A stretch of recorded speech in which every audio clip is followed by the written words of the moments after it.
Allergy जी कोणाला पण होऊ शकते आणि लहान मुलांमध्ये विशेषतः नवजात शिशु ते 12 वर्षे वयातल्या मुलांना तर हा आजार होतोच होतो. बालदमा, खाद्यपदार्थ, डाळी, दूध, शेंगदाणे, भात किंवा थंड पाणी किंवा थंड हवा, परफ्यूम पावडर अशा वेगवेगळ्या गोष्टींची ॲलर्जी असणं हे सध्या कॉमन झालंय. मग त्यावर उपाय एकच. नगर जिल्ह्यातील पहिले paediatric allergist doctor Sagar Wagh Delhi येथील Gangaram institute for post graduate medical education and research सेंटरमधून diploma in asthma and allergy हा कोर्स पूर्ण करणारे डॉक्टर सागर वाघ त्यांच्या वाघ नर्सिंग होममध्ये उपलब्ध आहेत कोणत्याही प्रकारच्या ॲलर्जीवरील उपचार, skin prick test, spirometry, impulse oximetry या तपासण्यांसाठी नगर सोडून कुठेही जाण्याची गरज नाही. संपर्क करा डॉक्टर सागर वाघ आणि डॉक्टर मृणाल वाघ यांचे वाघ नर्सिंग होम, बालरोग, स्त्रीरोग आणि प्रसूती तज्ञ, प्रसूतीगृह and advance neonatal intensive care centre, Chanakya चौक, हॉटेल वैभव मागे, बुरुडगाव रोड, अहिल्यानगर.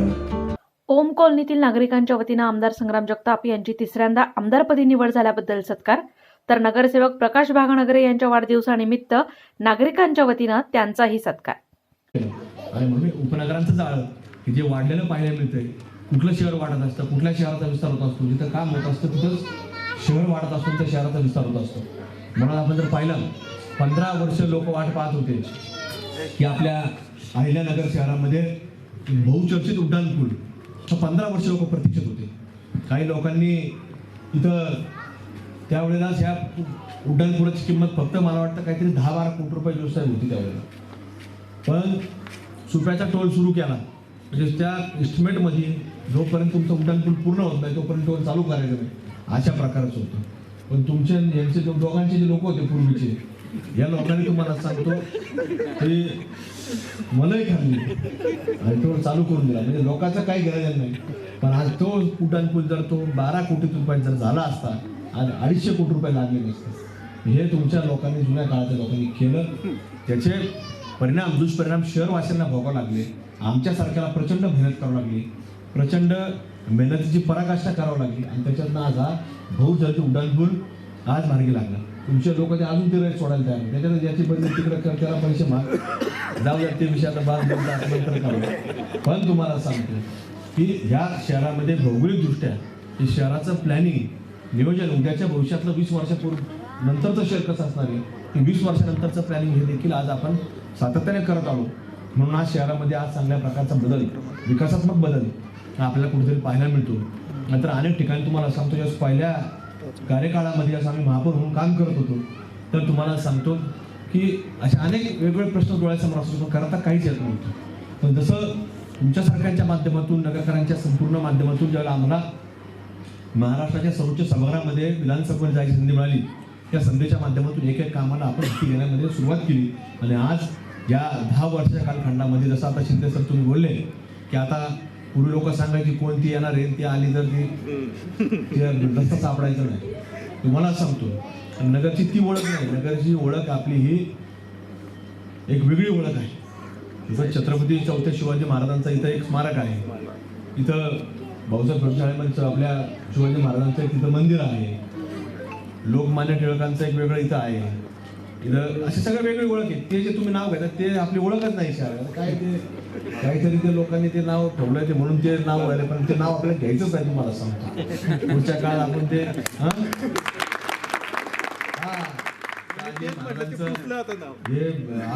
शहाजी महाराज तिथं एक मंदिर आहे. स्वतः शहाजी राजांनी हे मंदिर निर्माण केलं. विशाल गणपती आहे 750 वर्षाचा. असा अनेक वेगवेगळा इतिहास आपल्याला आहे. त्यामुळे आपल्याला हे सगळं आता काम करून घ्यायचं आहे. आणि हे सगळं नेत असताना आज कुठं त्याच्याकरता मायक्रो प्लॅनिंग ज्याला म्हणतो तर ते आपण सुरू केलं आहे. आणि म्हणून आता येणाऱ्या काळामध्ये जसं भविष्यात आपल्याला शहराचा विस्तार होत असताना वेगवेगळ्या मागण्या आपल्याला शासन दरबारी करायच्यात. त्याच्यातनं आपल्याला मोठ्या प्रमाणामध्ये सगळं शहर हे अजूनही पुढे वाढत जाणार आहे. आणि वाढतं शहर असलं तर त्याला प्रचंड अजूनही प्लॅनिंग लागतं, त्याला प्रचंड मोठ्या प्रमाणामध्ये निधी देखील लागतो. आणि तो मागच्या काही काळामध्ये आपण आणण्याकरता प्रयत्न केला. 2019मध्ये जसं त्यावेळेला सरकार आलं आणि सरकार आल्यानंतर जसं त्याबरोबर 2020मध्ये लगेचच कोविड देखील आलं. कोविड नसता आलं तर त्यावेळेस चांगल्या प्रकारे एक चांगली दमदार सुरुवात आपली त्यावेळेस झाली असते. एवढा शासनाने संपूर्ण पैसा, मग तो केंद्र शासन किंवा राज्य शासन असेल, यांनी हा संपूर्ण पैसा हा विकास कामाच्या ऐवजी की कोविडच्या वेगळ्या संकटकालीन परिस्थितीमध्ये अगदी वेगवेगळ्या कामाकरता वापरण्याचा निर्णय घेतल्यानंतर आपल्याला त्यावेळेला संधी मिळाली नाही. पण मागच्या काही 1.5-2 वर्षाच्या काळामध्ये आपण मोठ्या प्रमाणामध्ये निधी आणू शकलो, त्याच्यातून शहराला एक चांगली दिशा देऊ शकलो. आता येणाऱ्या काळामध्ये जसं आपण पाहतो की आपल्या परिसरामध्ये सगळी सुविधा निर्माण झाल्यात. आता आमचा प्रयत्न आहे की भविष्यामध्ये जसं निधी उपलब्ध होईल तसं आपल्याला कुठे इथूनही एक नवीन पूल निर्माण करायचा त्या भोसले गावाकडून, म्हणजे आपण डायरेक्ट ते जाऊ शकतो.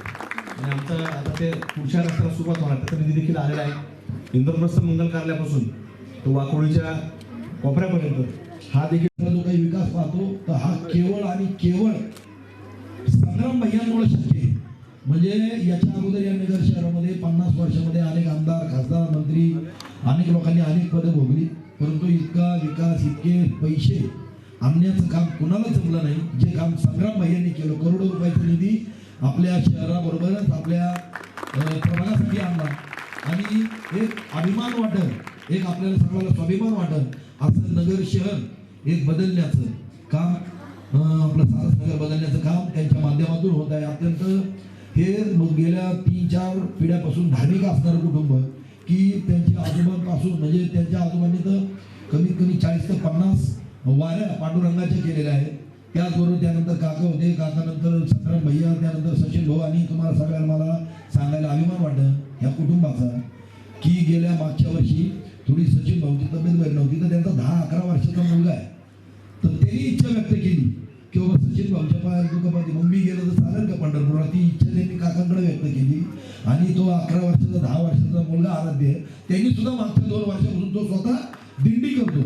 म्हणजे एवढंच नाही तर आपल्या परिसरात असेल किंवा आपल्या परिसराला तर असे की जसं राज्यामध्ये आपल्याला आपल्या जिल्ह्याला एक संतांची भूमी म्हणलं जातं, त्याचप्रमाणे या नगर शहरात आपल्या सारसनगर भागाला संतांची भूमी म्हणलं गेलं आहे.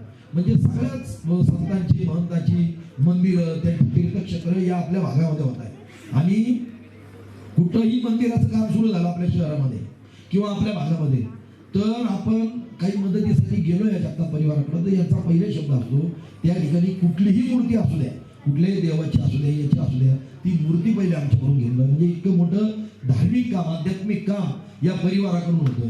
बाकीच्यांकडून नुसतं बोलण्याचं काम होतं. गेल्या अनेक वर्षापासून अरुणोदय गोशाळेच्या माध्यमातून जवळजवळ 300-350 गायी ह्या जगताप परिवाराच्या माध्यमातून सांभाळल्या जातात. आणि त्या कुठल्या गायी आहेत की ज्या या कसायांच्या दावणीतून सोडून आणलेल्या, त्यांच्या दावणीतून सोडून आणलेल्या, की त्यांचा काही कारणाने खाटीक त्यांचा जीव घेणार होते, तर अशा या सगळ्या गाया त्यांच्या दावणीतून सोडून, त्यांच्या दावणीतून सोडून आणून हे स्वतः कुठलंही अनुदान नाही त्या गोशाळेला. हे असं हे जगताप कुटुंब आहे की प्रचंड असं आध्यात्मिक आणि धार्मिक त्यांच्या माध्यमातून त्यांच्या बरोबर आम्हाला या ठिकाणी काम करण्याची सुद्धा संधी मिळाली, हे सुद्धा आम्ही आमचं भाग्य समजतो. आणि म्हणून आपल्या सगळ्याच कॉलनीवासियांचं आपण या ठिकाणी त्यांचा सत्कार केला त्याबद्दलही धन्यवाद व्यक्त करतो. माझ्या वाढदिवसानिमित्तही आपण या ठिकाणी जो काही माझा मान सन्मान केला त्याबद्दलही आपल्या सगळ्यांचं या ठिकाणी मनपूर्वक असं धन्यवाद व्यक्त करतो आणि थांबतो. जय हिंद, जय महाराष्ट्र, जय श्रीराम. सारसनगरमधील अवसर करमाळा येथील ओम कॉलनीतील नागरिकांच्या वतीनं आमदार संग्राम जगताप यांची 3ऱ्यांदा आमदारपदी निवड झाल्याबद्दल आणि नगरसेवक प्रकाश भागनगरे यांच्या वाढदिवसानिमित्त ओम कॉलनीतील नागरिकांच्या वतीनं त्यांचा नागरिक सत्कार करण्यात आला. हिंदुत्ववादी दिनेश जोशी यांचाही यावेळी सत्कार करण्यात आला. तर कॉलनीतील नंदू लोणकर सर यांची कन्या शताक्षी लोणकर हिने आमदार संग्राम जगताप व नगरसेवक प्रकाश भागनगरे यांचं स्वतः काढलेलं पेन्सिल स्केच यावेळी त्यांना भेट म्हणून देण्यात आलं. या प्रसंगी ओम कॉलनी व परिसरातील नागरिक मोठ्या प्रमाणावर उपस्थित होते. उपस्थित नागरिकांनी आपापली मनोगते यावेळी व्यक्त केली. ज्या आपल्या छत्रपती शिवाजी महाराजांनी हिंदवी स्वराज्याचं स्थापना केली ती कोणाच्या सांगण्यावरून केली? आई जिजाऊंच्या. त्यांना का वाटलं असेल हिंदवी स्वराज्य स्थापन करावं? तेव्हा ते म्हणू शकले असते ना की सर्वांचं मिळून रयतेचं राज्य निर्माण कर रे बाबा. परंतु रयतेचं राज्य निर्माण करून उपयोग होता का? आज तुम्हाला जाणवतो का? रयतेचं राज्य जर असेल तर आज जे काही लव जॅकचे प्रकरण होतात, लँड जॅकचे प्रकरण होतात. आता आपल्या नगर शहरातलं आजच माझ्याकडे एक उदाहरण आलंय. एक 6 मजली बिल्डिंग तयार झालेली आहे, शेजारी पीर आहे, थडगा येते. त्या थडग्यासाठी त्या ज्या कॉन्ट्रॅक्टरनी तिथं म्हणजे त्या याच्यासाठी ते पिरासाठी तिथं फरशा दिल्या, तिथं सगळं सुशोभीकरण करून दिले. आज ती बिल्डिंग तयार झाल्यानंतर लोक राहायला गेल्यानंतर कोर्टात एक अर्ज तयार होतो की ही जागा त्या देवस्थानची. कुठं होतो मित्रांनो? म्हणजे ज्या ठिकाणी आपण खरेदी केलेले, आज समजा आपण सगळेजण इथं राहतो, वक्फ बोर्ड म्हणून तुम्ही ऐकलं असेल. त्या वक्फ बोर्डने आता मडीच्या आपली देवस्थान आहे गुरु मच्छिंद्रनाथांचं. अहो त्यांची हिंमत पहा ना तुम्ही. हिंदुस्थान मध्ये राहून आज आपण बांगलादेशची परिस्थिती पाहिली, हिंदूंवर कोणत्या पद्धतीची वेळ आलेली आहे. अक्षरशः अंगावर काटा. आपण काय करतोय आपल्याला सगळं समजतंय, आपल्याला सगळं दिसतंय, परंतु ते आपल्याला बघायचं नाही. एखादा समजा झोपलेला असेल तर त्याला आपण हलवलं का ते उठतं, पण एखाद्याने सोंग घेतलेला असेल तर ते उठन का? ते अजून रेटून झोपतं खाली, ते अजून पांघरून डोक्यावर पडतं. त्या पद्धतीची अवस्था आपल्या हिंदू धर्मियांची झाली आहे. हे का सांगतोय? काहींच्या डोक्यावर आडे येते, अरे कार्यक्रम कोणता तर संग्राम भैयांचा सत्कार सांगतात काय तर. पण आज सगळ्या आपल्या भारतामधली परिस्थिती आपण एकंदरीत पाहिली तर आपल्याला पुढच्या पिढीसाठी आपण जेवढं संपत्ती कमवून ठेवतोय त्या संपत्ती बरोबरच आपल्याला धर्माचं ज्ञान त्या पिढीला देणं फार गरजेचं राहणार आहे. आज जर या ठिकाणी ज्यावेळेस आपण सर्व नागरिक ओम कॉलनीची स्थापना होत असताना 2010-11 मध्ये स्थायिक होत असताना अशा अडचणी येत होत्या की ज्यावेळेस हे घर पाहायला आल्यानंतर असं वाटत होतं की या ठिकाणी घर घ्यावं की नाही घ्यावं. परंतु काही दिवसानंतर या ठिकाणी दिलासादायक अशा गोष्टी घडल्या आणि आज आपण तो झालेला कायापालट सर्वजण या ठिकाणी पाहत आहोत. खऱ्या अर्थानं आपल्या नगरकार वासियांच्या दृष्टीने आनंदाची आणि आपल्या अभिमानास्पद असं कार्य या ठिकाणी आदरणीय आमदार साहेब करत असतात. हे कार्य करत असताना छोट्या मोठ्या गोष्टींपासून कुठलीही समस्या या ठिकाणी राहिलेली नाही असे आमदार साहेब मला सांगावंसं वाटतं. आणि या समस्या आदरणीय नगरसेवक प्रकाशजी भागानगरे साहेब हे या ठिकाणी वेळोवेळी हजर राहून सोडवण्याचं काम करत असतात. आणि आपल्या या कार्याचा ठसा खऱ्या अर्थाने आपण नगरकारांवर उमटवलेला दिसून येतोय.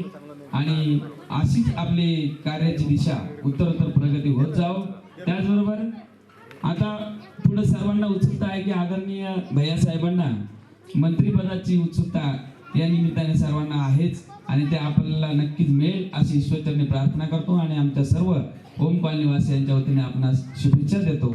धन्यवाद. एखादी सत्ता 3 वेळा बऱ्याचदा उल्लेख झालेला आहे आणि तो उल्लेख वारंवार होत राहावा, कारण ही अभिमानाची आणि कौतुकाची गोष्ट आहे की एखादी सत्ता 3 वेळा मिळवून हॅट्रिक करणं ही सोपी गोष्ट नाही आहे.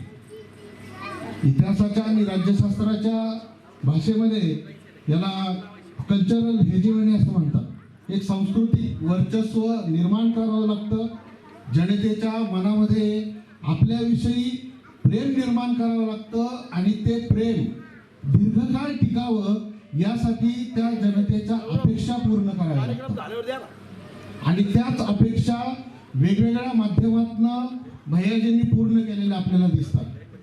पहिली गोष्ट तर राजकीय क्षेत्र, सामाजिक क्षेत्र, सांस्कृतिक क्षेत्र, क्रीडा क्षेत्र, शैक्षणिक क्षेत्र या सगळ्या क्षेत्रांमध्ये चौफेर, आता हा चौफेर हा शब्द सुद्धा कमी पडेल, शेकडो मार्गाने हा विकास चाललेला आहे. आपल्याला माहिती आहे की आपण इकडे सगळे ज्या भागातून आलेलो आहोत, आपला जिल्हा वेगळा आहे, आता आपण अहिल्यानगरचे झालेलो आहोत, पण बाहेरच्या जिल्ह्यामध्ये आमच्या गावी गेल्यानंतर आम्हाला कौतुकाने विचारलं जातं भैयांचं काम काय. आधी काकांचं नाव घेतलं जायचं आम्ही शिकत असताना, आता भैयांचं नाव बाहेर जिल्ह्यामध्येही काकांच्या नंतर गेलेले. आणि हे जी सत्ता आहे ही मिळवण्याचं जे माध्यम किंवा हे जे राखण्याचं माध्यम आहे ते फक्त काम आहे आणि ती विकास काम आहे ते भैयांनी करून दाखवलेलं.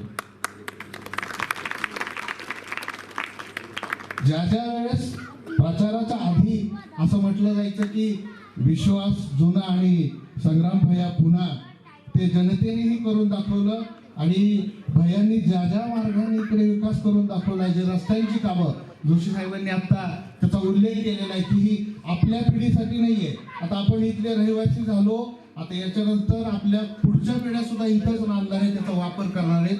हाच विश्वास पुन्हा एकदा राहावा आणि भैयांना मंत्रिपद मिळावं अशी शुभेच्छा व्यक्त करतो आणि थांबतो. धन्यवाद. प्रतिनिधी दीपक कासवा, अहिल्यानगर.